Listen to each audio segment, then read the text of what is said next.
exponga la palabra y la gloria sea para Dios. Una oración sencilla antes de sentarnos. Señor Dios, hemos llegado hasta esta parte y en estos minutos que quedan del culto, Señor, usa este tiempo para hablarnos. Habla a todas las personas, habla a sus corazones, Señor.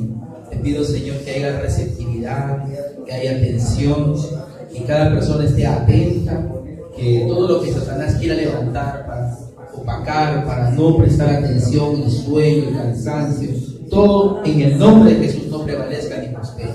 Te pido que en el nombre de Jesucristo, Señor, tú tomes el control de esta hora, me hables a mí y le hables a todas las personas, Señor, que escuchan tu palabra. Gracias, Señor.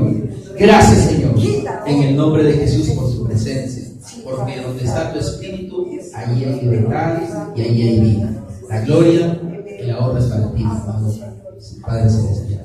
Gracias, Señor. Amén. Amén. Amén, hermanos. Siéntense, por favor. Pónganse cómodos. Y mientras usted se siente y se ponga cómodo, pero no se vaya a poner tan cómodo al punto de que se me vaya a quedar dormido. Una vez le dije a unos estudiantes, pónganse cómodos. Y todos se pusieron tan cómodos que se quedaron dormidos. Tampoco no es eso, ¿no? Un pastor quiso que su iglesia esté tan cómoda que hizo asientos acoginados. Mandó a que cambiar todos los asientos en forma de butaca acoginados. Por un lado estaban muy cómodos, pero por otro lado muchos les gustaba venir al culto porque ahí se descansaba rico, ¿no? Y muchos llamaban al pastor cuando estaban escuchando la palabra de Dios, o al predicador, porque le llaman así, como diciendo, venga. Vamos a leer la palabra de Dios. Apocalipsis, el capítulo 20. Apocalipsis, el capítulo 20, el versículo 11 hasta el 15. De repente tomo un pasaje de la palabra de Dios.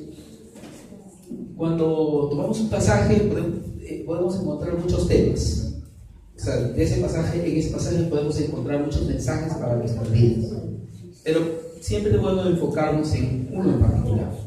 Entonces vamos a leer este pasaje y de este pasaje vamos a tomar un tema, ¿no? Y ahorita les voy a decir cuál va a ser nuestro tema. Pero primeramente vamos a empezar leyendo la palabra de Dios en Apocalipsis, capítulo 20, versículo 11 al 15. Amén. Me gustaría que usted me dé un amén si es que lo encontró. ¿Cuántos lo encontraron? Amén. Muy bien, parece que la mayoría lo encontró. Y si de repente usted tiene una Biblia abierta y sus letras son grandes y el que está a su costado de repente no tiene una Biblia y usted le puede prestar para leer o pueden leer juntos, sería mucho mejor, ¿verdad? Entonces vamos a leer la palabra de Dios todos juntos. Quisiera que por favor presten atención mientras leemos la palabra de Dios, no se distraigan. No esté pensando ya en la cena ya pasó. No esté pensando en el programa de qué video salió hoy día, qué nuevo video salió hoy día. No esté pensando en la función estelar. Esté concentrado aquí en la palabra de Dios. Amén. Los que están atentos y concentrados son bendecidos, ¿verdad? En el ejército a los soldados se les exige estar atentos, ¿sí o no? Muy bien, la palabra de Dios dice en el nombre del Padre, del Hijo y del Espíritu Santo, dice así: y vi un gran trono blanco, y al que estaba sentado en él, de delante del cual huyeron la tierra y el cielo, y ningún lugar se encontró para ellos. Y vi a los muertos grandes y pequeños de pie ante Dios, y los libros fueron abiertos. Y otro libro fue abierto, el cual es el libro de la vida. Y fueron juzgados los muertos por las cosas que estaban escritas en los libros, según sus obras. Y el mar entregó los muertos que había en él. Y la muerte y el Hades entregaron los muertos que había en ellos. Y fueron juzgados cada uno según sus obras. Y la muerte y el Hades fueron lanzados al lago de fuego. Esta es la muerte segunda. Y el que no se halló inscrito en el libro de la vida fue lanzado al lago de fuego. Esto es la palabra de Dios. Amén, hermanos. Wow, qué terrible. ¿Cuál será el mensaje en esta noche? Esta noche vamos a hablar un tema sencillo. Se llama muerte y vida. Así sea, nada más. Muerte y vida es el mensaje de esta noche. O sea que vamos a hablar de la muerte y de la vida. ¿Qué prefiere usted, la muerte o la vida? Es obvio que la vida, todos quieren la vida, no quieren la muerte. Aunque los que se están decepcionados, los que están pasando por problemas, dicen, muchos dicen, me quiero morir. O algunos ponen, me quiero morir, pero en el fondo no se quieren morir. Algunos lo usan solamente como una expresión. Cuando nació mi hija, a mí siempre me ha gustado la vida. Siempre me ha gustado todo lo que tenga que ver con la vida. Para mí la vida es un regalo de parte de Dios. Creo que si nosotros tenemos vida, si cada día amanecemos, es porque Dios nos ama y es porque Dios nos cuida, ¿verdad? Cada mañana cuando usted se levante, usted siempre siéntese contento de que amaneció con vida. Amanecí con vida, Dios me sigue dando oportunidades. Cuando nació mi hija, les decía, le quise poner un nombre que simbolizara la vida. Le puse Joana, pero también mi hija tiene un segundo nombre que se llama Zoe. Y la palabra Zoe es un término griego que quiere decir la vida, pero la vida de Dios. La vida de Dios. Porque etimológicamente hablando, cuando uno utiliza el término vida para referirse a la vida biológica, es la palabra bios. De ahí viene la palabra biología, biografía, ¿no? O palabras similares que comienzan con bio. ¿Entienden? Entonces, pero siempre bio se refiere a la vida biológica. Pero Zoe se refiere a otro tipo de vida. Es una vida que Jesucristo vino a proponer, que Jesucristo vino a hablar de esa verdadera. Pero vamos a empezar hablando primeramente de la muerte. Si usted observa en este pasaje de la Biblia, se dará cuenta que más que un estado, porque para muchos la muerte es un estado, ¿verdad? Para muchos la muerte se puede decir que es como un estado, estar en el estado de muerte. Pero al leer este pasaje encontramos que a la muerte le da una personalidad, da como que la muerte es un personaje. En la antigüedad, en muchas de las culturas, sí, la muerte tenía una personalidad. Por ejemplo, los griegos tenían un dios, que era el dios de la muerte. ¿Cómo se llama el dios de la muerte entre los griegos? Hades, el dios de la muerte.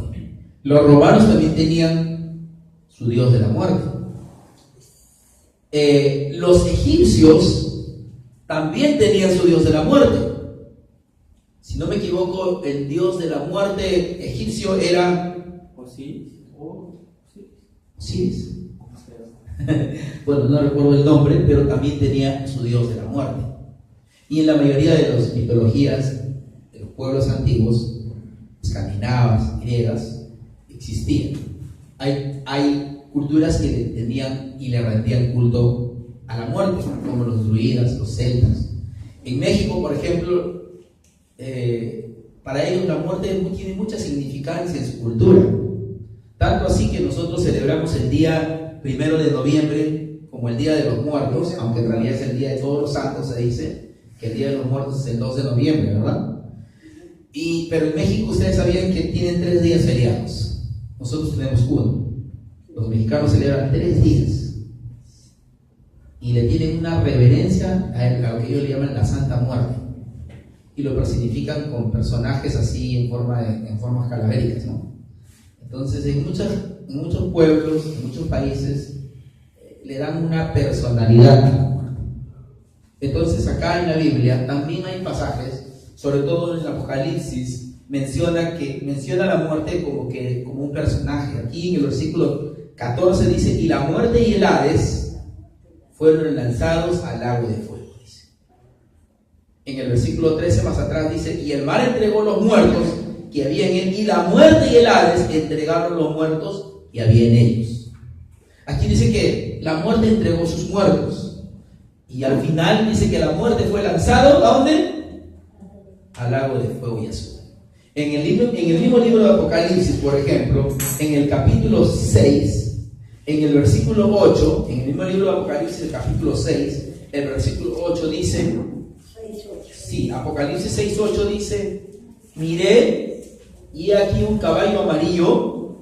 Leamos, dice: miré y aquí un caballo amarillo, y el que lo montaba tenía por nombre Muerte. Y el Hades le seguía, y le fue dada potestad sobre la cuarta parte de la tierra para matar con espada, con hambre, con mortandad, con las fieras de la tierra.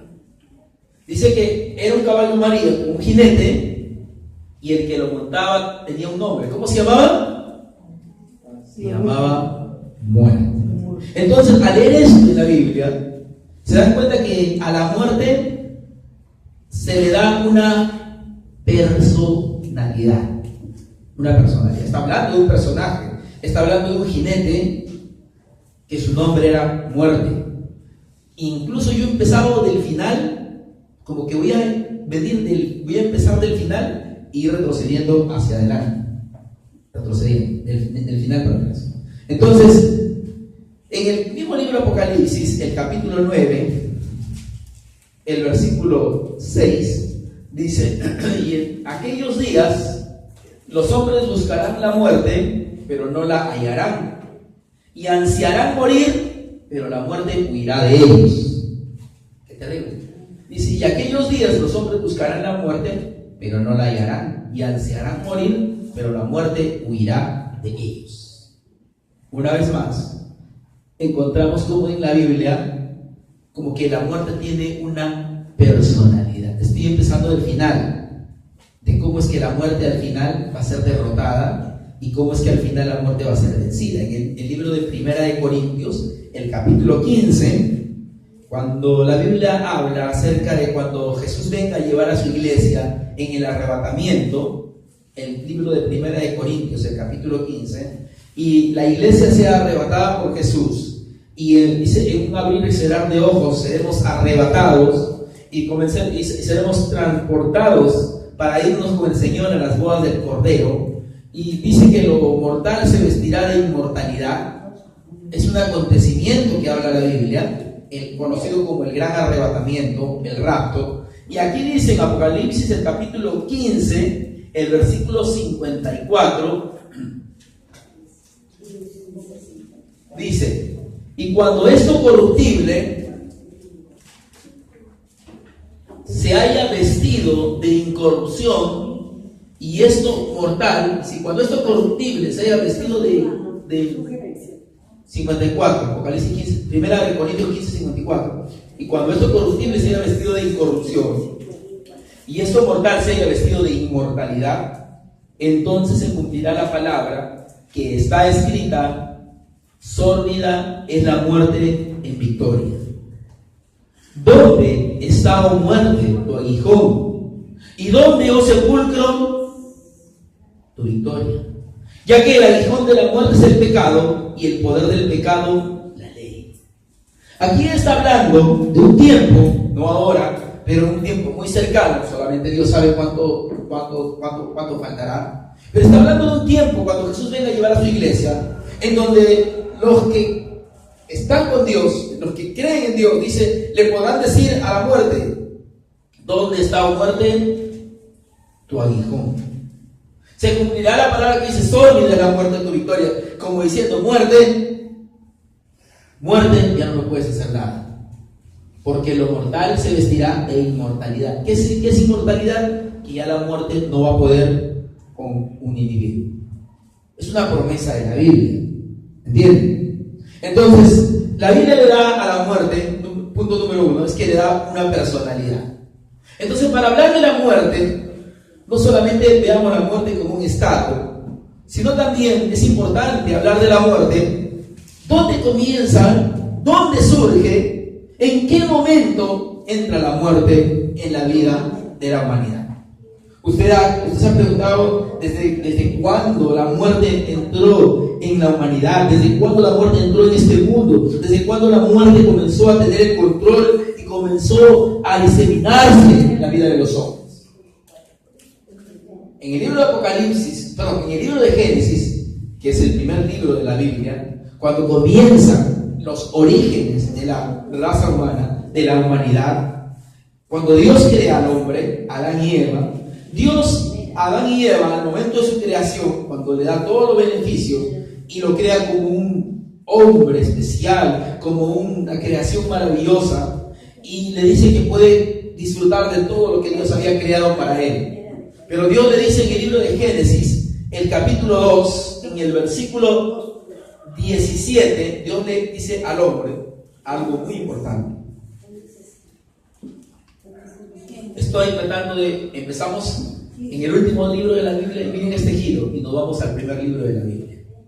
Empezamos en el último libro, Apocalipsis, que será de la muerte al final. Ahora vamos a ir al primer libro, cómo empezó la muerte.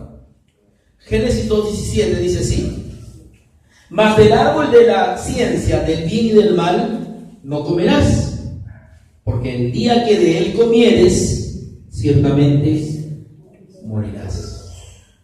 Aquí está lo que Dios le dijo al hombre.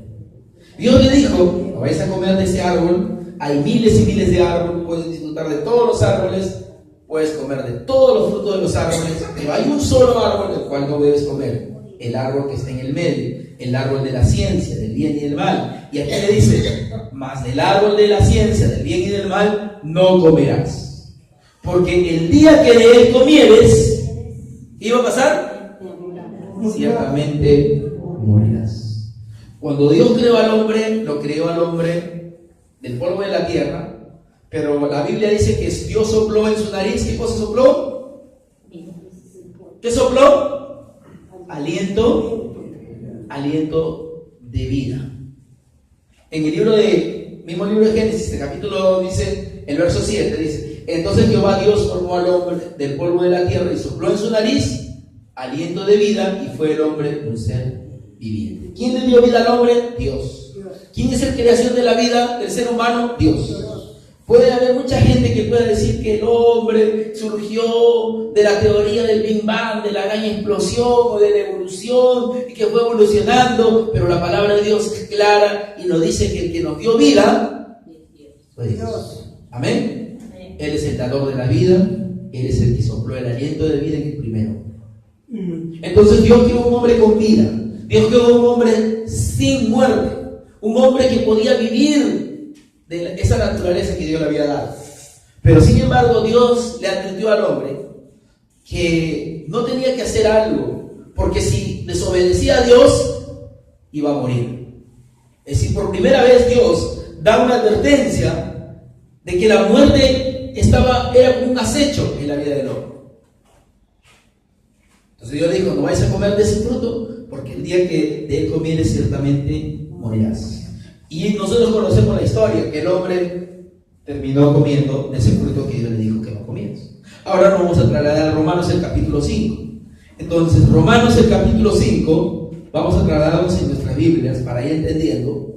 Romanos el capítulo 5, vamos a trasladarnos en nuestras Biblias al libro de Romanos, el capítulo 5. Está después de Hechos, el libro de Romanos, y dice así en el libro de Romanos, el capítulo 5 de Romanos.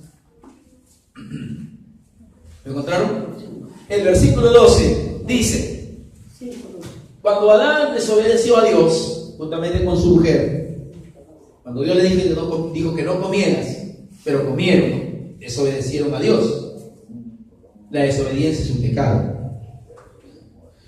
Romanos 5:12 dice: por tanto, como el pecado entró en el mundo por un hombre, y por el pecado la muerte, así la muerte pasó a todos los hombres, por cuanto todos pecaron. Miren, este versículo nos aclara el panorama, nos da una claridad. Aquí nos dice cómo es que la muerte entró en el mundo. Aquí dice: por tanto, como el pecado entró en el mundo por un hombre, y por el pecado la muerte. O sea, el pecado hizo que la muerte entrara en el mundo de la humanidad, en los hombres.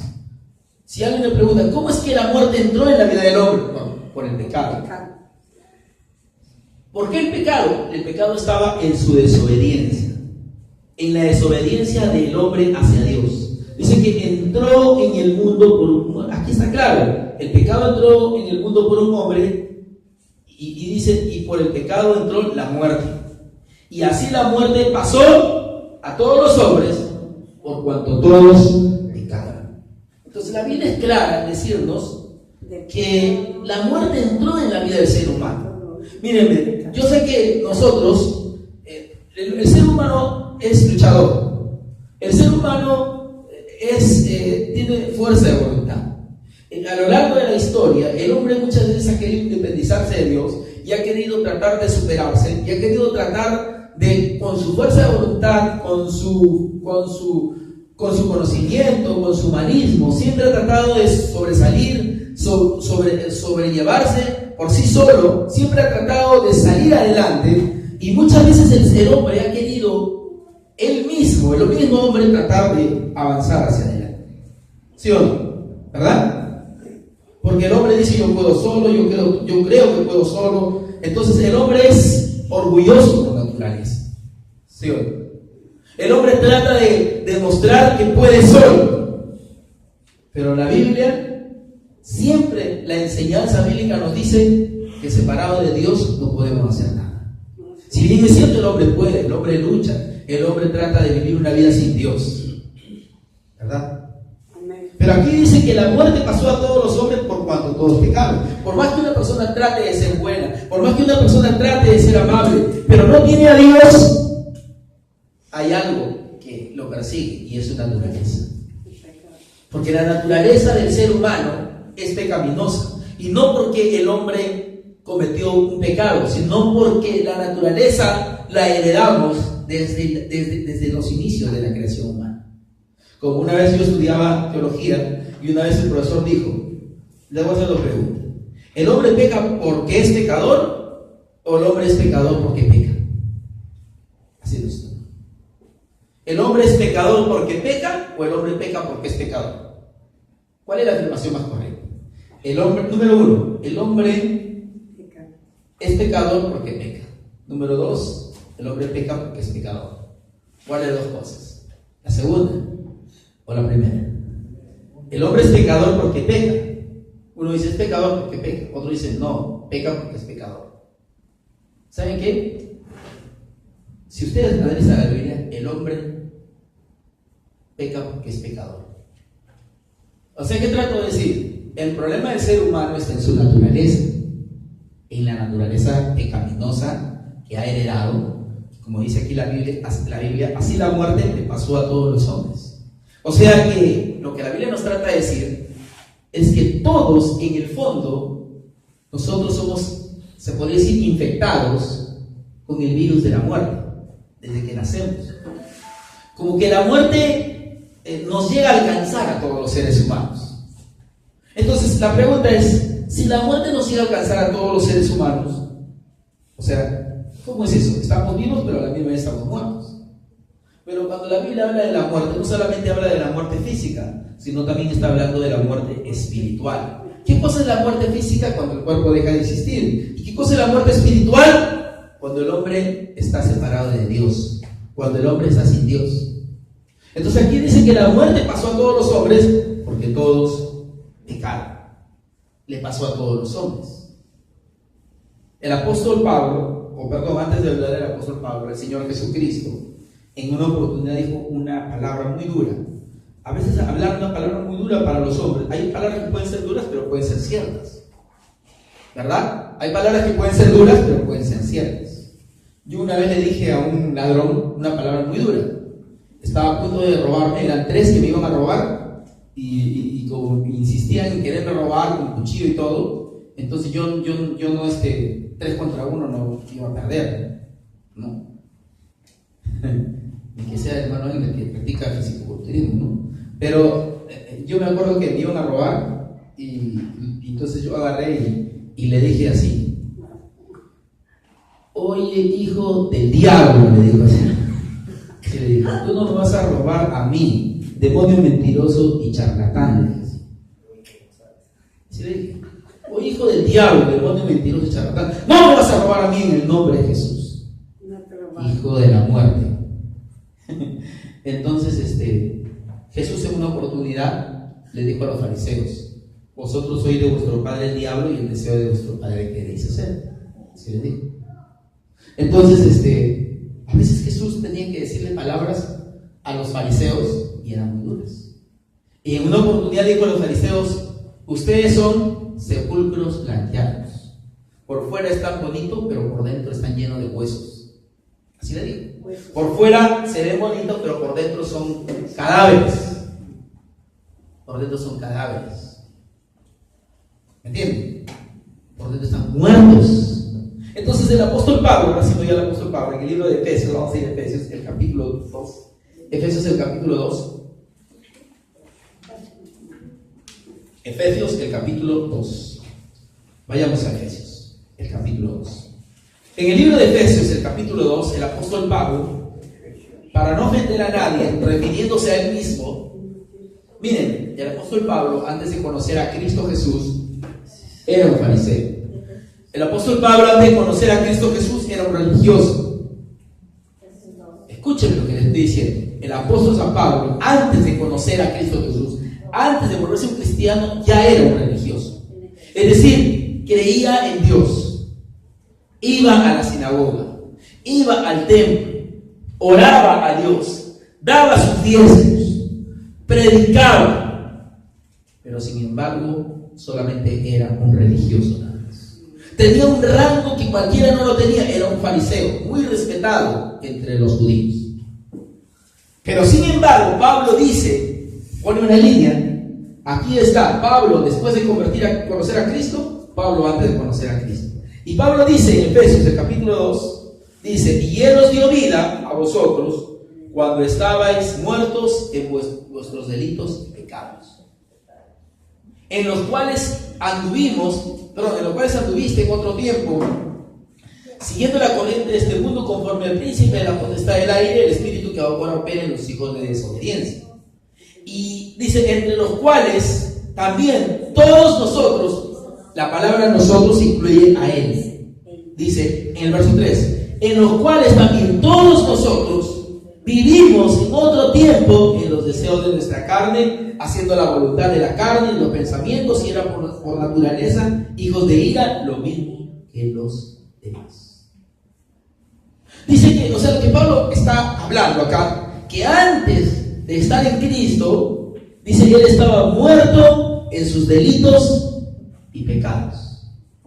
Pablo está diciendo que antes de conocer a Cristo, él no estaba vivo, él estaba muerto. Y toda persona que no tiene a Cristo todavía no tiene la vida. Cuando una persona tiene a Cristo, tiene la vida. Y esa es la razón, porque una persona que no tiene a Cristo no puede hacer las cosas correctas. Y es por esa razón que el hombre que no tiene a Cristo no puede dejar la droga, no puede dejar el alcohol, no puede dejar el engaño, no puede dejar el pecado, porque no tiene a Cristo, porque no tiene la vida. Pero el que tiene la vida no camina en la muerte. ¿Qué tienen ustedes, hermano? ¿La vida o la muerte? La vida. Entonces Pablo dijo: estaba muerto en mis delitos y pecados, porque no tenía a Cristo. O sea, cuando no tenía a Cristo estaba muerto en sus delitos y pecados. Entonces, hablando de la muerte empezó en el Edén, cuando el hombre desobedeció a Dios. Y la Biblia dice que la muerte le pasó a todos los hombres. Y como le dije en su momento, el problema del ser humano es su naturaleza. La naturaleza pecaminosa es lo que lo lleva al hombre a inclinarse al pecado, a querer el pecado, a muchas veces a querer contaminarse por el pecado, porque es la naturaleza pecaminosa. Mucha gente puede empezar un programa, puede empezar un curso, puede tratar de regenerarse, puede ir al psicólogo, puede tratar de ir a un especialista para que lo cure, para que lo cambie, pero el que verdaderamente lo va a transformar, el que verdaderamente lo va a cambiar al hombre es Jesucristo. Porque Él es el que le va a dar la vida. Jesucristo dijo: yo he venido para que tengan vida y para que la tengan en abundancia, dijo en Juan 10. Jesús dijo: el ladrón y el diablo vino para robar, para matar, para destruir, pero yo he venido para que tengan vida. Más de una vez, en el mensaje de Jesucristo, todo el tiempo Él decía que lo que Él quería darle a los seres humanos era vida. En el libro de Juan 14:6, Él dijo: yo soy el camino, la verdad y la vida. En el libro de Juan capítulo 11, verso 25, Él dijo: yo soy la resurrección. ¿Y qué? Y la vida. El que cree en mí, aunque esté muerto, vivirá. Y siempre que Jesús habló de lo que Él era, Él siempre utilizaba la palabra vida. Con continuamente le decía a las personas: yo soy la vida, yo vengo a darle la verdadera vida. La vida que tienen los seres humanos solamente es una vida biológica. La vida que tienen todas las personas solamente es una vida biológica, pero las personas no tienen la verdadera vida, que es la vida eterna. Por eso que hoy día vemos tantos sicarios, por eso que hoy día vemos tantos ladrones, por eso que hoy día vemos tantos borrachos, por eso que hoy día vemos tanta gente que no le interesa acercarse a Dios, porque no tiene la vida de Dios. Porque cuando no tiene la vida de Dios, la Biblia dice que el que ama el pecado quiere vivir en tinieblas, pero el que deja las tinieblas deja la oscuridad y viene a la luz. Y cuando viene a la luz, viene a la vida. Y cuando viene a la vida, ya no está en la muerte, está en la vida. ¿Sí o no? Entonces la muerte empezó. En el principio empezó la muerte. Y la muerte en realidad es un espíritu que ha hecho que no solamente las personas mueran físicamente, sino que las personas mueran espiritualmente. La muerte se asoma a la vida de las personas, se asoma a los ministerios, se asoma cuando una persona está buscando a Dios, porque lo que la muerte quiere es que una persona no busque a Dios, que un ministro no surja. La muerte lo que trata es de sumirlo en el pecado, en el engaño, en la mentira, para que no se levante, para que no goce de la santidad, para que no goce de lo que Cristo tiene para su vida. Lo entretiene, lo opaca, lo paga, y por eso que uno se levanta, cae, se levanta, cae, se levanta, cae, y no puede gozar de una verdadera vida, porque uno como que disfruta del pecado. Pero al disfrutar del pecado, ¿qué dice la Biblia? La Biblia dice que el poder del pecado, el poder de la muerte, ¿qué cosa es? El pecado. La paga del pecado, dice la Biblia, es muerte. Pero la dádiva de Dios es vida eterna en Cristo Jesús. Amén. Amén. En el libro de Juan, el capítulo 1. Juan, el capítulo 1. Vamos a ir al libro de Juan, el capítulo 1, y ya voy a acabar. Entonces, muerte y vida. Muerte y vida. Juan, vayamos a Juan, el capítulo 1. Dice en Juan, en los primeros versículos, Juan, el capítulo 1. Dice así, en el versículo 1:1, dice: en el principio era el verbo, y el verbo era con Dios, y el verbo era Dios. Este era en el principio con Dios. Todas las cosas por Él fueron hechos, y sin Él nada de lo que ha sido hecho fue hecho. En Él, está hablando de Jesucristo, en Él estaba la vida, y la vida era la luz de los hombres. La luz en las tinieblas resplandece, y las tinieblas no prevalecieron contra ella. Luego dice en el verso 9: aquella luz verdadera que alumbra a todo hombre venía a este mundo. En el mundo estaba, y el mundo por él fue hecho, pero el mundo no le conoció. A los suyos vino, y los suyos no le recibieron, mas a todos los que le recibieron, a los que creen en su nombre, les dio la potestad de ser hechos hijos de Dios. Jesucristo vino a traer la verdadera luz, la verdadera vida. Entonces la muerte le pasó a todos los hombres, y el hombre ha tenido problemas por culpa de su naturaleza. La naturaleza del hombre lo ha llevado a actuar de una manera, desde la manera en que hoy en día actúa. Uno dice: ¿por qué la sociedad, a pesar que hay más tecnología, y no me canso de decirlo, a pesar que hay más avances, a pesar que hay más cosas a favor, la ciencia ha avanzado, muchas cosas han revolucionado, pero sin embargo todavía seguimos, como se dice, retrocediendo moralmente? ¿Por qué? Si todo ha avanzado, es que el problema del hombre está en su naturaleza. La naturaleza del hombre es lo que lo conlleva al hombre a actuar de maneras incorrectas. La naturaleza es el problema, hermano. Es la naturaleza del hombre. La naturaleza es lo que lo lleva. Entonces, si la naturaleza está mal, ¿qué es lo que se tiene que cambiar? La naturaleza. ¿Se puede cambiar la naturaleza? Sí, se puede cambiar la naturaleza. Dios puede cambiar una naturaleza. ¿Se puede cambiar una naturaleza? Sí. En algún momento Dios cambió algo de una naturaleza a otra naturaleza. ¿Sabían ustedes que Dios cambió algo del reino animal al reino vegetal? ¿O del reino vegetal al reino animal? ¿Cómo se puede pasar del reino vegetal al reino animal? Un día Moisés tenía una vara. Una vara era una rama de algún árbol del reino vegetal, pero un día que lo arrojó, dice, delante de Faraón, y esa vara se convirtió en una serpiente. Al ser una serpiente ya no estaba en el reino vegetal, estaba en el reino animal. Transformó algo del reino vegetal al reino animal. Un día Jesús estaba en un matrimonio, se había terminado el vino y en ese matrimonio dice que necesitaban el vino para que el matrimonio se llevara a cabo y que ya no había vino. El matrimonio duraba 7 días. Entonces Jesús mandó a traer agua y esa agua que trajeron, 6 tinajas, Jesús las transformó en vino. ¿Qué hizo Jesús? Una transformación, hizo una conversión, transformó el agua en vino, de una naturaleza a otra naturaleza. ¿Quién lo hizo? Dios. Pero para hacerlo, lo hizo a través de un milagro. ¿Qué es lo que hace que algo se transforme en las cosas de Dios? Hablando en este contexto. ¿Qué es lo que hace? Lo que hace que algo se transforme, que algo se convierta, que algo cambie, es el milagro. El agua se transformó en vino por medio de un milagro. La vara se convirtió en serpiente por medio de un milagro. ¿Entienden? El milagro hace que donde existe la muerte venga la vida. Porque si algo está muerto, para que algo que está muerto Dios le dé vida, se necesita un milagro, ¿verdad? Solamente un milagro hace que lo que algo está muerto vuelva a vivir. Uno dice, pero en realidad, ¿cómo puede ser? Hay gente que de repente puede decir, una persona que es borracha, toda la vida borracha, va a ser siempre borracha. Una persona que consume drogas, es difícil que deje las drogas. Pero Dios ha transformado a muchos drogadictos. Dios ha convertido a muchos alcohólicos. Dios ha cambiado a muchos seres humanos a través de un milagro. Porque es el milagro de Dios el que hace la transformación en la vida de un hombre.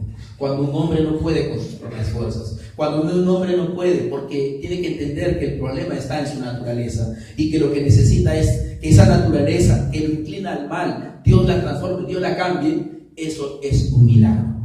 Dios transformó mi vida.